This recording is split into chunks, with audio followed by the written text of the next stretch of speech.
Hey everybody, this is Ray Ramos. Welcome to the Bold Lounge. I have a very exciting video to show you guys today. I think it will be very thought-provoking, impactful. So let's go to the video.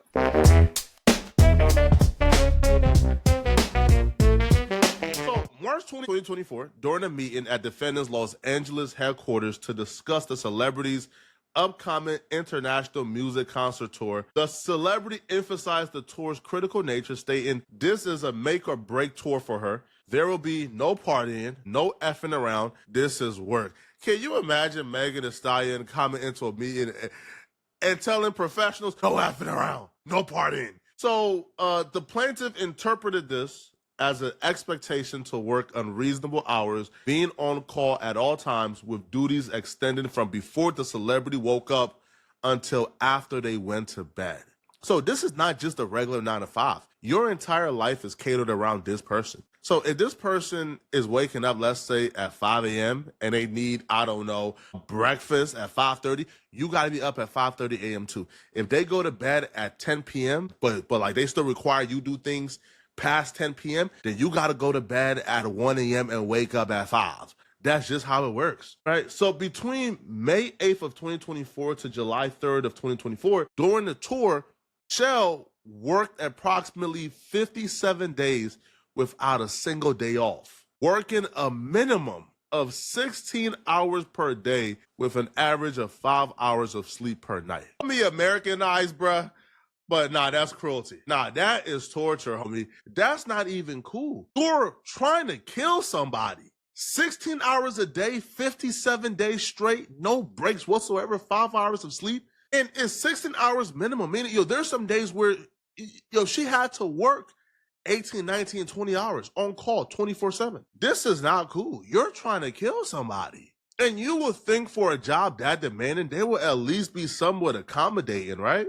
But no. Of course, Roc Nation conduct, if this is true, violated the California Labor Code Section 551, which mandates a day of rest. I'll be real, I don't even think this conduct is allowed in North Korea. And we know how they get down. I feel like this conduct will get you sanctioned in North Korea, and that's saying a lot. Scheduled days off did not apply to plaintiff. So Megan Thee Stallion was in that meeting allegedly, all right, screaming, no days off, no party, no work. Whole time she's taking days off, but you don't got no days off. You still got to work on things for her. And she was required to handle events like photo shoots or personal activities for the celebrity.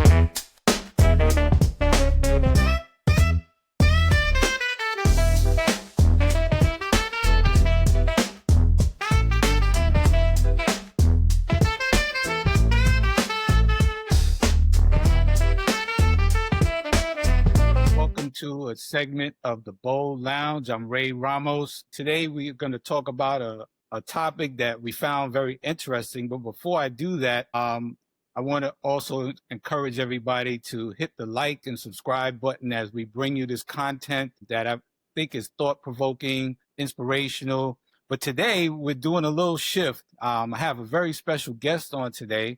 His name is Anthony Stewart. He goes by Tony, if you want to get a little personal, and we're going to be breaking down a video that we saw in regard to kind of workforce abuse and how much a person will tolerate just to make $1, just how much a person will give up of their personal space, their boundaries in order to make $1, and how that can affect everyone. So this video was kind of thought-provoking. It was a person sharing that a young woman had taken a kind of a personal job or personal assistant job with Roc Nation. It kind of goes into detail talking about who she was to follow around and kind of assist. But in just looking at the salary that she was receiving, which was a pretty decent salary, just how much she had to give up in time, in personal space, and just working under unfair work conditions where the boss that was supposed to be over her really abused her. And when she finally asked for a little time off, just a personal day, having had worked countless hours of her personal time and free time, they granted her that one day off only to fire her as a result. So now, there's a possible legal case that will come from this. And we kind of say, who is at fault? Is the young lady who took this job at fault, or is it the unfair work conditions and the boss that hired her in Roc Nation? Are they at fault? So I have my guest Tony on. We kind of took a look at the video, and I just wanted to get his perspective before I kind of weigh in. So Tony, having looked at the video, what stood out to you? Well, look, one of the things that stood out to me was the fact that they're going to have to, it's pretty much going to be a court case where they're going to have to argue the facts. All right. What you see, what I can tell is that there isn't much more detail than what the young brother already provided. He did a good job of chasing down the details that are already there. I'm left to assume that his extrapolations as to who is correct. And so what I find interesting is that they're going to have to hunt down the actual facts, like what is verifiably true. And it seems like the things that she's talking about, the fact that she suffered health problems from sleep deprivation, and she could, hopefully she could document her work hours and scheduling and the request and things of that sort. So all those things will be verified. And then the question remains is one that I can't answer resolutely. The trier of fact, meaning the court, is going to have to answer this. But you put the California law on one side, and then you put the facts on the other side, and you see which melds with what, right? They call it proving the elements. So this is going to be a very interesting case of who said what, where, when, and how, and the feeling about her obligation. So this is definitely, I can't say that it's a close or shut case because, again, a lot of those details will have to be proven. But what I can tell you is based on the pleading, they're suing the appropriate party by suing Roc Entertainment. And so that is one of the first things you look for is, did they sue the appropriate party? And from what I can tell from the details, the answer is yes. And of course, you have a lot of expertise. Please tell everyone what your background is. So I went to Southern University's Law Center in Baton Rouge. I actually deal with asset management. I am not bar licensed in the state of California, so that's why I can only extrapolate certain things and can't give the most resolute answers of what people are hoping for. But based on my professorship back in 2020, I can answer from the standpoint of somebody that has taught the law. And so I can answer those general questions. Thank you for sharing that, because you built the knowledge. I can hear it. And please excuse me if I didn't ask you your background before. That's okay. It's all right. Look, I'm just, at the end of the day, we all got to do the same functions in life, eat, sleep, and everything else in between. Yeah. So, you see the legal side of it. What can come out of this for this young lady on the emotional side of it, because she's gone through a lot as being a former military, being former law enforcement. Sleep deprivation is a serious issue. It has long-lasting effects, both mentally and physically. Long-lasting effects. Is this something that will be considered in the case? It will be considered in the case, likely because what you see is by them invoking the California statute about required rest, days off, that kind of thing for an employee, then you're setting up what they call a duty. So now Roc Entertainment's got a duty that it has to uphold by statute. By breaching that duty and not giving her the required time off, now they're trying to establish that they breached the duty. Here's the damages. Infliction of emotional distress is one of those damages. But she's going to have to prove that her emotional state was such that she could not continue to be productive. And so they're going to look at other lingering factors, like, was there a diagnosis of depression afterwards? Was she able to maintain employment by anyone else later? Or, that kind of thing. So they'll look at all of those factors to determine whether it was either intentional or negligent infliction of emotional distress. It's unfortunate for folks as yourself that serve the public the way you do, because they kind of sign waivers and it's understood that this emotional distress is part of it. On the flip side, they tend to provide more care for you nowadays, right, that we've become more sensitive and aware in society. And so, so her emotional state is going to likely play a factor into the claim. It's going to be baked in. Yeah, because I can agree with that there needs to be some compensation for that. Because even in the military and law enforcement, we do receive compensation for certain diagnoses of issues that happened while we were in service. So That's right. I'm quite sure they're going to have to bring in a lot of experts and medical testimony that in fact she has suffered this. When I looked at it too, I also looked at it from another aspect of it. Being a ordained minister myself, I looked at it on the faith-based side. I looked at it on the real world side of it as well and said, look, when someone goes through this type of trauma, because that's what it is, you kind of have to look into what we're willing to accept when we come into certain workspaces or certain jobs or purposes that we have, understanding what we're getting into. And it seemed like this young lady really didn't understand what she was walking into. She looked at it as a lucrative opportunity. And sometimes the message has to be to especially our young people, you can't always chase the dollar. Am I selling out my soul? Am I creating a healthy work environment? Or am I making myself clear as to what I will accept and what I will not accept? And, unless you hear this case out, we really don't know what this young lady was thinking when she took this kind of job. No, absolutely. As my grandfather used to say, you could pay for money too, just like you pay for anything else. And the question is, what cost do you want to pay? I could 100% agree with what you're saying. That what we're seeing now, and especially about the past, 10, 12 years, is this idea, they use this fancy word, pedigree risk, right? And so that's where you come from has a certain kind of risk. Now, they meant it demeaningly towards, quite frankly, the hood, and so, taking on somebody, even though they went from the hood to an Ivy League school, they still have pedigree risk. So they're always finding a way to invent a goalpost, even if they can't move a goalpost. But what I find interesting is that every segment of society has got a pedigree risk. And we've had to reckon with that because #MeToo, we saw a huge turnover in male on-air talent in the media because of the fact that this idea of date culture, which is stereotypically prevalent in white society, has its own pedigree risk. It presents itself in the workforce. So, and then what you see with Roc Nation is this pedigree risk from the hood, that you have folks who have come up, they're doing well, they're running a multi-million-dollar enterprises in the entertainment industry, but they have not let go of the abuses that were either visited upon them and they seek to visit upon others, or just their sheer narcissism. And so the corporate culture has to be established, whether you're in the entertainment industry and wherever you come from. We're seeing this reckoning. And basically this case is the exact case if The Devil Wears Prada went to trial. This is it. If it went to trial, this is what it would look like. And so, and so there are laws. And then the other thing too is that these corporations had to be very careful, because even when you hire contractors and not non-W-2 folks, the amount of tentacles and support that you put around a contractor can still be viewed as employment.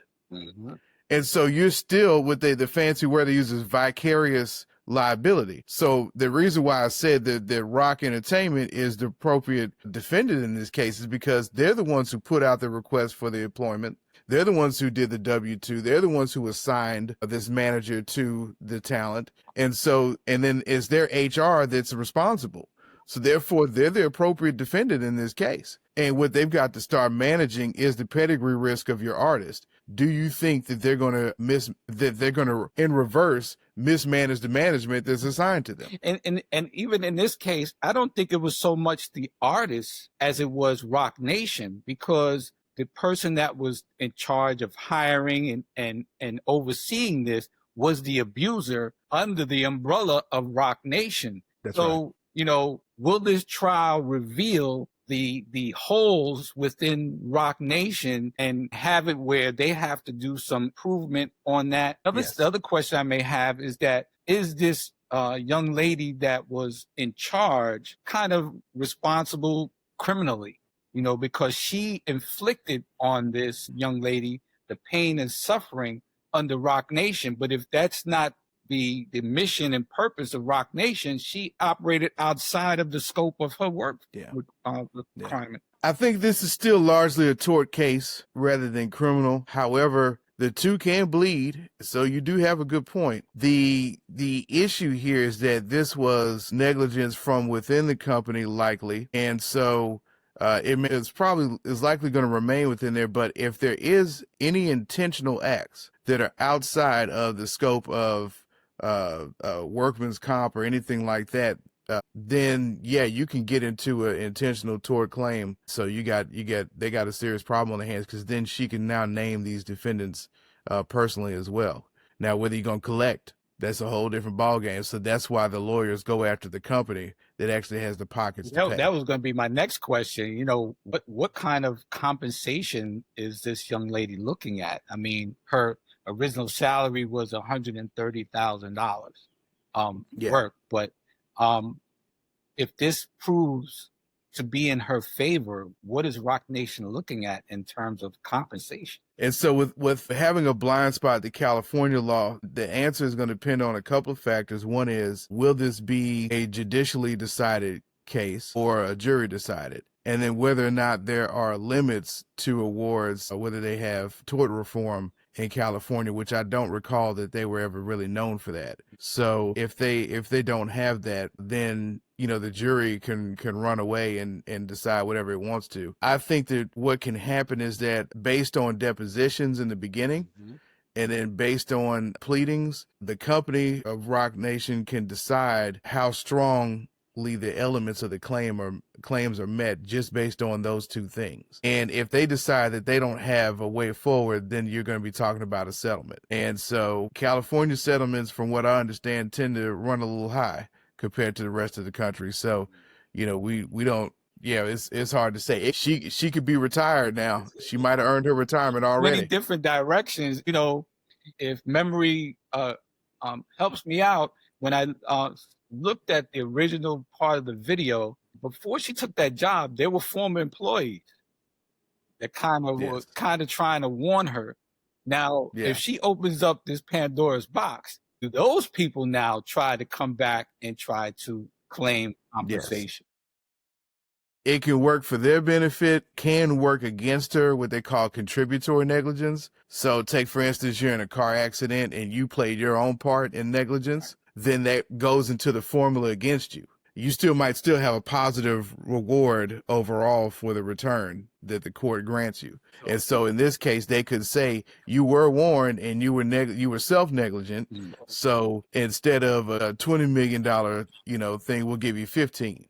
Or something like that. But meanwhile, you're absolutely correct. This could establish new witnesses and new claims, or based upon witnesses, new claims that move forward. So, man, Tony, I'm glad I got you as a part of this team in the Bold Lounge, because I really look forward to really tackling a lot of legal issues that we just don't know about or we take for granted, especially when we get into such spaces as entertainment, because all our kids these days, they want to be either athletes or they want to be entertainers. Nobody wants to do the grunt work. Nobody wants to be the attorney. Nobody wants to be the police officer. Nobody wants to be the educator. They look at the quick money. They look at so to speak, they call it the bag.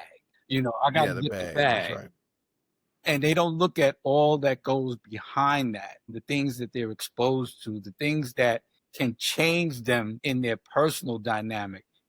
And it really concerns me, because I mentor a lot of people. I've been doing it for years and trying to get young men to understand what their identity is. And when they understand who they are, they cannot allow people to persuade them to do things that are not comfortable for them, understanding what their purpose is in life. You get your ID, you got your purpose. Then you look for the people that are going to support you, that are going to give you the essentials that you need to succeed in your purpose. And then lastly, understanding the parameters, understanding the rules of whatever door you walk into. You know what I'm saying? Without, I went into the police department. That wasn't something I saw myself doing as a life career. But once I got in, I got a chance to see just how the inner workings of law enforcement worked. And at that point, I really had to know who I was, because if I did not have an identity, you are susceptible to whatever the flow is. And I think in law enforcement, that's why you find a lot of the difficulties that they have now. Because when you don't know who you are, you just become whoever somebody wants you to be, depending on what room you walk into. And so that's really, That'll preach. That'll preach, I Rev. want people to understand that, prayer, understanding not only who you are, but whose you are is more Amen. important when you walk into any room or any kind of space that people lay out for you. So I look forward. I love the energy. I love what we did, that we put together today as we broke this down. I look forward to breaking down further video content with you guys. Look, Absolutely. this is what the Bold Lounge is all about. We're about real world and application and trying to try to motivate, try to uplift, try to enlighten. That's what we do here at the Bold Lounge. So I thank That's it. my brother That's Tony it. for That's coming it. through. Look, I could tell you all about spiritual liberation, and as somebody that's ordained myself, I appreciate what you're doing. And some of these issues that we're seeing out in entertainment, they have shown up in the black church. They're going to continue to show up in the black church too. The lowest hanging fruit in terms of entertainment business, which is sad to say, is the black church. And so, yeah, we got a lot of bad culture that's come from quote unquote pedigree risk, high risk neighborhoods that's showing up in the church. So Yes. there's a lot to talk about there too in the future one day. So, but God bless you for what you're doing here and educating the public. God bless you, my brother. I wish you much success, and let's keep moving, man. Yeah, I agree. Amen. Thank you.